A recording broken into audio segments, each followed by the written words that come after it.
Hello friends. तो आज के इस वीडियो में हम एप्लीकेशन आर्किटेक्चर के बारे में डिस्कस करेंगे। तो बेसिकली एप्लीकेशन आर्किटेक्चर होता क्या है और इसका मेन पर्पस क्या है।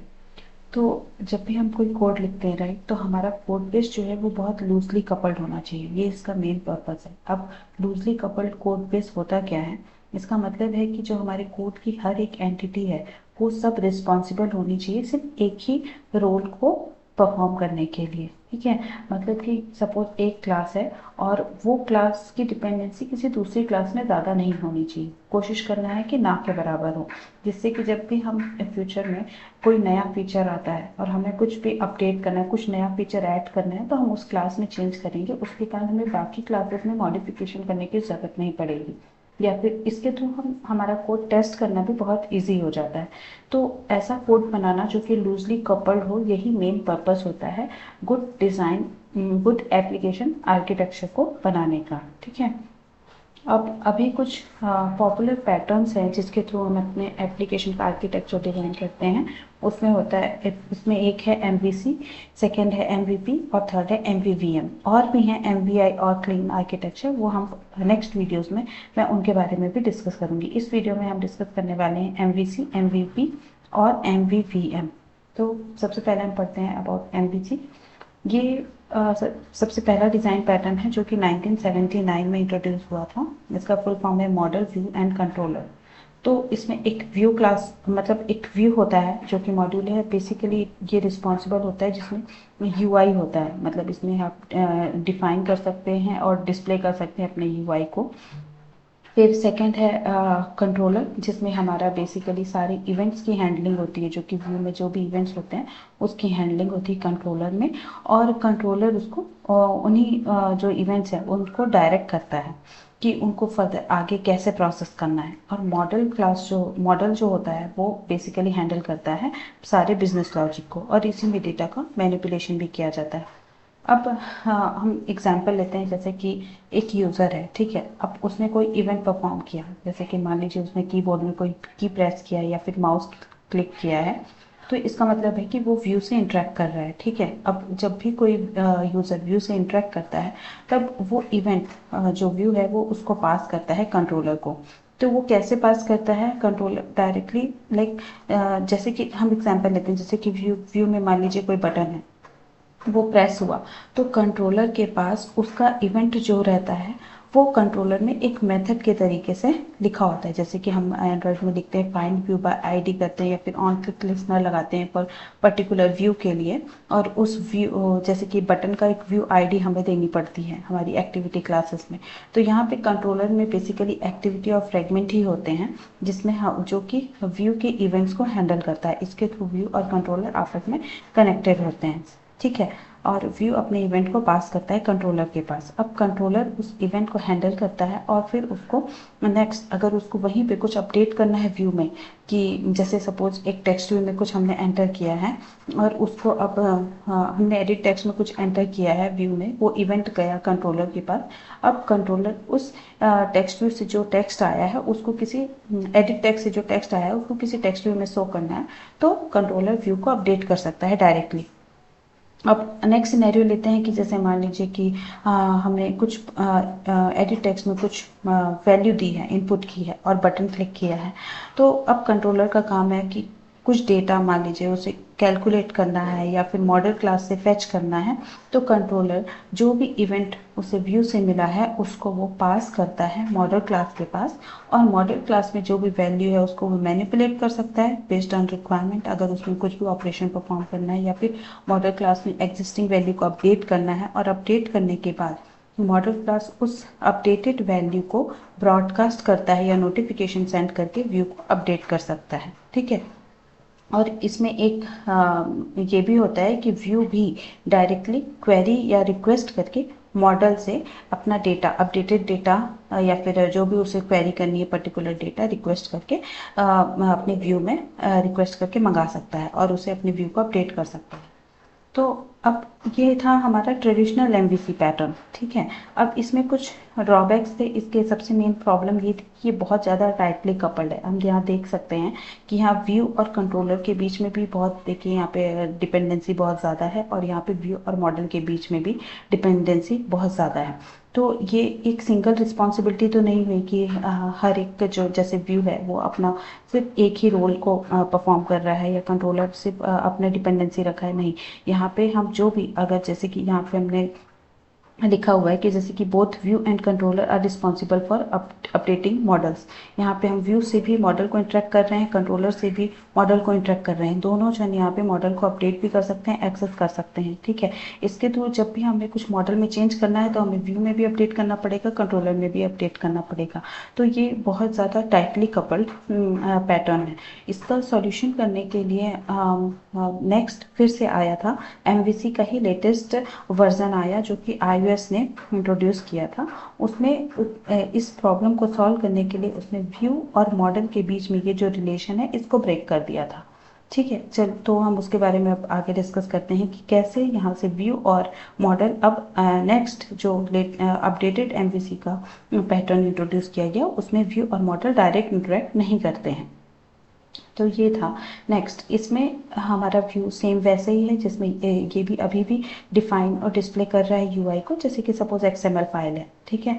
अब यहाँ पे एक कंट्रोलर है जिसमें सपोज हमारी एक्टिविटी या फ्रेगमेंट है, और मॉडल जैसे कि हमारी पोजो क्लासेस हैं, ठीक है। अब यूज़र जैसे कोई भी इवेंट प्रेस करता है, सपोज बटन उसने क्लिक किया, अब यहाँ पे जो व्यू है वो कंट्रोलर से फिर से वैसे ही इंटरेक्ट कर रहा है। इसमें टारगेट एक्शन पैटर्न कहते हैं, जैसे कि सपोज यहाँ पे बटन है, उसका व्यू में एक्सएमएल में हमने एक बटन दिया हुआ है और कंट्रोलर में हमने उसकी आईडी ऑन क्लिक पे व्यू दिया हुआ है, तो ये इससे इंटरेक्ट करेगा।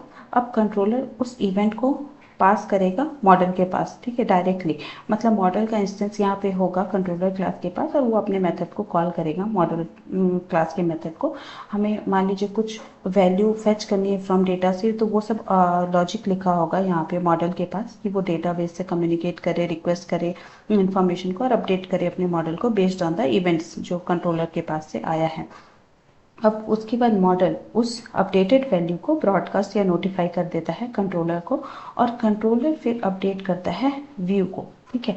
अब यहाँ हम देख सकते हैं कि व्यू और मॉडल के बीच में डायरेक्ट कोई कम्युनिकेशन नहीं हो रहा है, ठीक है। तो इसमें जैसे कि सपोज एक एग्जांपल लेते हैं, जैसे यूज़र ने ऐड टू कार्ट बटन पे क्लिक किया है, किसी ऐप के ऊपर ऐड टू कार्ट बटन होता है, उस पर क्लिक किया है, तो ये जो कंट्रोलर होता है उसको ये इवेंट मिलता है कि हाँ इस बटन पे ऐड टू कार्ट बटन पे क्लिक किया गया है, तो उससे समझ में आया कि हाँ व्यू जो है वो अपडेटेड इन्फॉर्मेशन मांग रहा है कि कार्ट में क्या क्या ऑलरेडी एडेड वैल्यू है वो चाहिए। तो वो इस इवेंट को पास करता है मॉडल के पास। मॉडल उस जो भी कार्ट में ऑलरेडी एडेड वैल्यू है उसको वो फेच करता है डेटाबेस से, और उसको उसके बाद वो ब्रॉडकास्ट करके कंट्रोलर को देता है। कंट्रोलर उस अपडेटेड इन्फॉर्मेशन को व्यू में सेंड करके उसे अपडेट कर देता है। ये था हमारा एप्पल या iOS के थ्रू इंट्रोड्यूस किया हुआ एमवीसी पैटर्न, जिसे जो अभी भी मतलब iOS एप्पल इसे अभी यूज़ करता है इसी पैटर्न को, ठीक है। अब इसमें अभी भी प्रॉब्लम है, जैसे कि इसमें अभी भी यहाँ पे आप देख सकते हैं कि ये अभी भी टाइटली कपल्ड है। यहाँ पे हम देख सकते हैं कि ये जो व्यू है और कंट्रोलर है ये आपस में अभी भी बहुत ज़्यादा टाइटली कपल्ड है, ठीक है। अब देखिए जैसे यहाँ पे लिखा हुआ है not having loose couple and high cohesion, the view is responsible for updating the controller. अभी व्यू जो है वो कंट्रोलर को अपडेट करने के लिए कंट्रोलर ही व्यू को अपडेट करता है, राइट। एंड जो भी इंफॉर्मेशन है उसे मॉडल से फैच करनी पड़ती है, मतलब कि अगर कंट्रोलर में कुछ भी चेंज हुआ तो उसे व्यू और मॉडल दोनों में अपडेट करना पड़ेगा। तो अभी भी इसे अगर टेस्ट करना हो तो हमें डिफ़िकल्टी होगी ही, और हमें जब भी इसे टेस्ट करना है तो हमें कंप्लीट कोड को, कंप्लीट एप्लीकेशन को रन करना पड़ेगा, ठीक है। अब जैसे कि हमारा कोई एप्लीकेशन है जो बहुत बड़ा एप्लीकेशन है, लार्ज एप्लीकेशन है, तो कंट्रोलर के पास कितना ज़्यादा कोड हो जाएगा कि सपोज उसमें बहुत सारे व्यू हैं, तो सारा व्यू का कोड कंट्रोलर के पास होगा। वो इस सारे इवेंट्स को यहाँ पे लिखेगा, उनका on click, find view bye ID, और फिर उसके बहुत सारी मॉडल्स है तो उनका कोड भी कंट्रोलर के पास होगा, उनके इंस्टेंस होंगे, उनके मेथड को कॉल करेंगे। तो कोड बहुत डिफिकल्ट टू अंडरस्टैंड और कॉम्प्लेक्सिटी बहुत बढ़ जाएगी लार्ज एप्लीकेशन के में। तो इसे सॉल्व कर किया गया था, नेक्स्ट पैटर्न में इंट्रोड्यूस किया गया एमवीपी। एमवीपी में इन सारे इश्यूज को एड्रेस किया गया और इसे सॉल्व किया गया। तो बेसिकली उसे सॉल्व करने के लिए क्या क्या किया गया कि ये कंट्रोलर जो था इसे रिमूव करके इसकी जगह एमवीपी में जो होता है वो यहाँ पी जो है वो प्रेजेंटर को डिनोट करता है, तो कंट्रोलर की जगह प्रेजेंटर यहाँ पे इंट्रोड्यूस किया गया था। ठीक है, तो इसने बेसिकली प्रेजेंटर को इंट्रोड्यूस करने के थ्रू क्या हुआ था कि वो जितना भी जो कंट्रोलिंग का लॉजिक है वो अब प्रेजेंटर हैंडल करता था, और इसके थ्रू ये जो व्यू है वो बिल्कुल ही इंडिपेंडेंट हो गया था। तो हम व्यू को हम कहीं भी रीयूज़ कर सकते थे, और अब वो बिकॉज ऑफ ये काफ़ी लूजली कपल्ड है तो इसे टेस्ट करना भी ईजी था। हम एमवीपी अब आगे देखते हैं। हाँ, और इसकी कुछ रिस्पॉन्सिबिलिटीज़ थी, तो जैसे कि मान लीजिए कि व्यू है उसकी रिस्पॉन्सिबिलिटी होती है कि वो रेंडर करता है डेटा और फॉर्मेट और अपडेट करता है यूआई को। ठीक है, कंट्रोलर का मेन काम है कि वो यूज़र इवेंट को हैंडल करता है, और उसके बाद मॉडल का मेन काम होता है कि वो सारे बिजनेस लॉजिक और डेटा मैनिपुलेशन का काम करता है। अब नेक्स्ट आता है एमवीपी। इसमें भी सेम वैसे ही व्यू है, लेकिन यहाँ पे डिफरेंस ये है कि ये व्यू में ही एक्सएमएल के साथ साथ एक्टिविटी और फ्रेगमेंट भी होता है। ठीक है, प्रेजेंटर होता है जो कि सारे इवेंट्स को कंट्रोल करेगा, और मॉडल है जिसमें सारा लॉजिक लिखा होगा। अब यहाँ पे यूज़र जब इंटरेक्ट करता है व्यू से, सपोज सेम बटन क्लिक के थ्रू, तब यहाँ पे जो है व्यू और प्रेजेंटर आपस में कम्युनिकेट करते हैं थ्रू इंटरफेस प्रोटोकॉल के थ्रू। ठीक है, अब जैसे कि प्रेजेंटर जो है वो व्यू को होल्ड कर रहा है, लेकिन वो डायरेक्टली होल्ड नहीं करता है, उसको क्या वो एक इंटरफेस के थ्रू इस व्यू के इंस्टेंस को यहाँ पे होल्ड करता है, और वो इंटरफेस को इम्प्लीमेंट करता है व्यू, और जब भी कोई चेंज होता है तो इसको नोटिफिकेशन मिल जाता है। तो यहाँ पे अब ये थोड़ा लूजली कपल्ड हो गया है थ्रू इंटरफेस प्रोटोकॉल, क्योंकि वो डायरेक्टली इससे इंटरेक्टेड नहीं है, थ्रू इंटरफेस प्रोटोकॉल के थ्रू वो कनेक्टेड है। सेम कनेक्शन होता है प्रेजेंटर और मॉडल के बीच में भी थ्रू इंटरफेस। तो यहाँ पे प्रेजेंटर का जो इंस्टेंस होता है वो मॉडल के पास होता है, और यहाँ पे उन मेथड्स को इम्प्लीमेंटेशन किया जाता है मॉडल क्लास में। ठीक है, अब मॉडल जो है वो क्रिएट करता है व्यू डेटा को, और जैसे व्यू डेटा क्रिएट हो जाता है उसको वो नोटिफिकेशन के थ्रू सेंड करता है व्यू को, और व्यू अपने आप को फिर अपडेट कर लेता है। यही इसका फ्लो है। तो अब इसमें जैसे कि एमवीसी में हमने देखा था कि जो व्यू है और प्रेजेंटर है ये दोनों बहुत टाइटली कपल्ड थे। व्यू की जो इवेंट्स थे वो यहाँ पे रजिस्टर्ड रहते हैं, जैसे ऑन क्लिक इवेंट, राइट। लेकिन एमवीपी में ऐसा नहीं है, क्योंकि एक्टिविटी और फ्रेगमेंट तो यहीं कहीं है। तो अब ये एक्टिविटी, ये पूरा व्यू सिर्फ रिस्पॉन्सिबल है यूआई के लिए। इसमें कोई भी लॉजिक, कंट्रोल लॉजिक नहीं लिखे जाते, वो सारे कंट्रोल लॉजिक होते हैं प्रेजेंटर में। ठीक है, तो अब जो प्रेजेंटर है वो कभी भी यूआई और व्यू पे डायरेक्टली डिपेंडेंट नहीं होता, बल्कि इंटरफेस और प्रोटोकॉल के थ्रू डिपेंडेंट होता है। इसे हम जैसे हम इसके फ्लो को देखते हैं। जैसे यूज़र ने इवेंट कोई भी प्रेस किया, सपोज बटन प्रेस किया है, तो वो जो इवेंट है वो पास होगा व्यू को, एंड व्यू से पास हो जाएगा वो प्रेजेंटर को। फिर प्रेजेंटर उसी इवेंट को पास करेगा यहाँ से मॉडल के पास, और फिर जो भी अगर डेटा मैनिपुलेशन करना है या फिर डेटा फैच करना है, वो सब होने के बाद मॉडल उस अपडेटेड इंफॉर्मेशन या डेटा को नोटिफिकेशन के थ्रू भेजेगा प्रेजेंटर के पास, और प्रेजेंटर उस अपडेटेड इंफॉर्मेशन से एक व्यू डेटा बनाएगा, और उस व्यू डेटा को फिर से नोटिफिकेशन करके भेजेगा व्यू के पास। ठीक है, और व्यू फिर उसको रेंडर करके स्क्रीन पे दिखा देगा यूज़र को। लेकिन अभी इस वाले पैटर्न, एमवीपी पैटर्न में भी एक प्रॉब्लम थी। इसका मेन प्रॉब्लम यही है कि इसमें भी थोड़ी कॉम्प्लेक्सिटी है। ठीक है, क्योंकि प्रेजेंटर अभी भी इसके पास बहुत सारा कोड है और इसे बहुत कुछ मैनेज करना पड़ रहा है। लाइक प्रेजेंटर के पास इंटरफेस है व्यू का, प्रेजेंटर के पास इम्प्लीमेंटेशन है, ये वाले प्रेजेंटर और मॉडल के बीच जो इंटरफेस है उसकी इम्प्लीमेंटेशन है। तो अगर सेम वही अगर लार्ज प्रोजेक्ट है, बहुत बड़ा प्रोजेक्ट है, तो प्रेजेंटर के पास कोड जो होगा वो बहुत ज़्यादा लेंथी हो जाएगा, क्योंकि उसके पास बहुत सारे इंटरफेसेस होंगे जिनमें वो ये सब चीज़ों को हैंडल कर रहा होगा, व्यू को भी और मॉडल को भी, और साथ में वो व्यू डेटा क्रिएट कर रहा होगा। ठीक है, तो इसको सॉल्व करने के लिए नेक्स्ट पैटर्न आया था एमवीवीएम। एमवीवीएम में इसको सॉल्व किया गया। इसमें एक instead of presenter view model create किया जाता है। प्रेजेंटर को रिमूव किया गया, इसकी जगह व्यू मॉडल आता है। अभी हम उसके बारे में आगे डिस्कस करते हैं कि वो कैसे कम्युनिकेट करता है।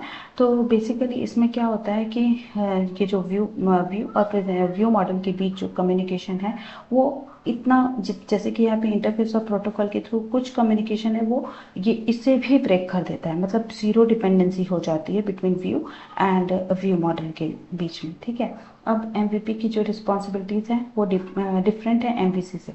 एमवीसी में व्यू का मेन काम था कि वो रेंडरिंग डेटा करने के साथ साथ फॉर्मेटिंग अपडेटिंग यूआई भी यहीं पे होती थी, लेकिन अभी व्यू का एमवीपी में व्यू का काम सिर्फ और सिर्फ रेंडर करना है डेटा को।